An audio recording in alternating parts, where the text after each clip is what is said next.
Good morning and welcome, dear students. Today's slide by Department of School Education for 10 plus 2 class. Section A. The name of the chapter is Two Gentlemen of Verona, written by A. J. Cronin. Dear students, today we will discuss the long question answers. Before starting the question answers, I would like to remind you that this is the story of two boys. The elder boy is Nicola and younger boy is Jacopo and they are brothers.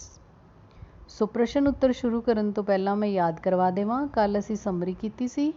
ਇਹ ਕਹਾਣੀ Nikola ਤੇ ਜੈਕੋਪੋ ਦੀ ਹੈ। They used to work very hard and earn money, but they never spent money on themselves.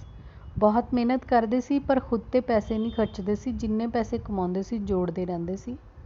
Later on, the author found out that they collected this money for the treatment of Lucia, their sister, who was suffering from tuberculosis of the spine.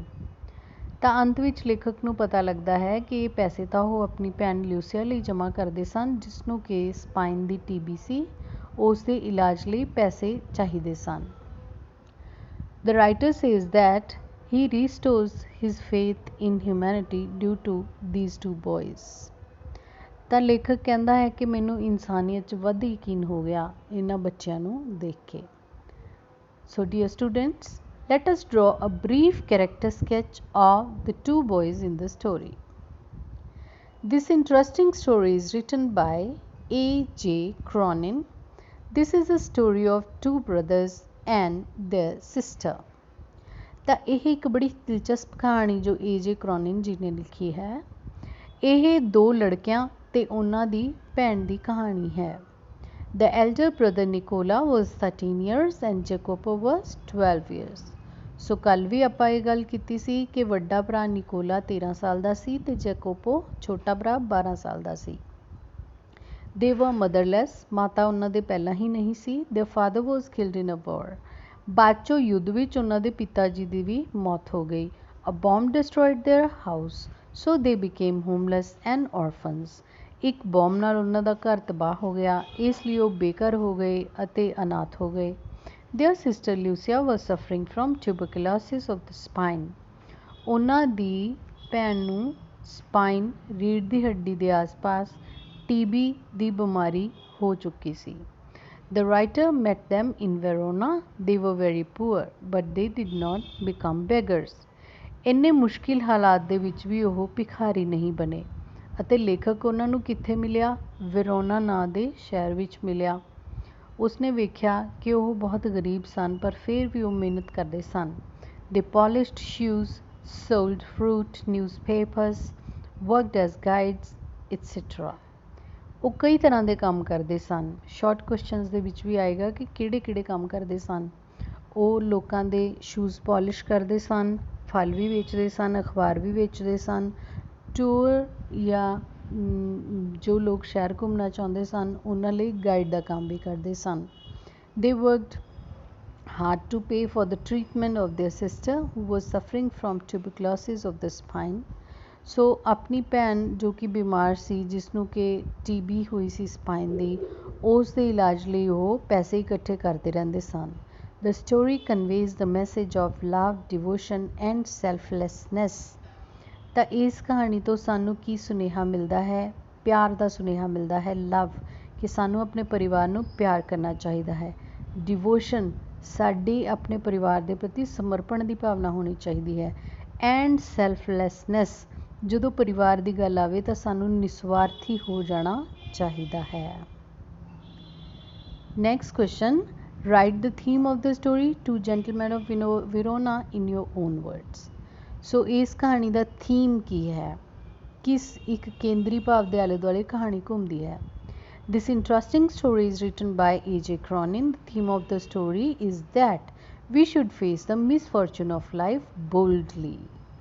ਸੋ ਇਹ ਸਾਰੀ ਕਹਾਣੀ ਏ ਜੇ ਕਰੋਨਿਨ ਨੇ ਬੜੇ ਹੀ ਦਿਲਚਸਪ ਤਰੀਕੇ ਨਾਲ ਲਿਖੀ ਹੈ ਅਤੇ ਸਾਨੂੰ ਇਹ ਸੁਨੇਹਾ ਦੇਣ ਦੀ ਕੋਸ਼ਿਸ਼ ਕੀਤੀ ਹੈ ਕਿ ਜਦੋਂ ਵੀ ਸਾਡੇ ਸਾਹਮਣੇ ਜ਼ਿੰਦਗੀ ਕਿਸੇ ਨਾ ਕਿਸੇ ਤਰ੍ਹਾਂ ਦਾ ਕੋਈ ਦੁਖਾਂਤ ਲੈ ਕੇ ਆਵੇ ਤਾਂ ਅਸੀਂ ਉਹਨੂੰ ਬੜੀ ਬਹਾਦਰੀ ਨਾਲ ਉਸ ਦਾ ਸਾਹਮਣਾ ਕਰਨਾ ਹੁੰਦਾ ਹੈ।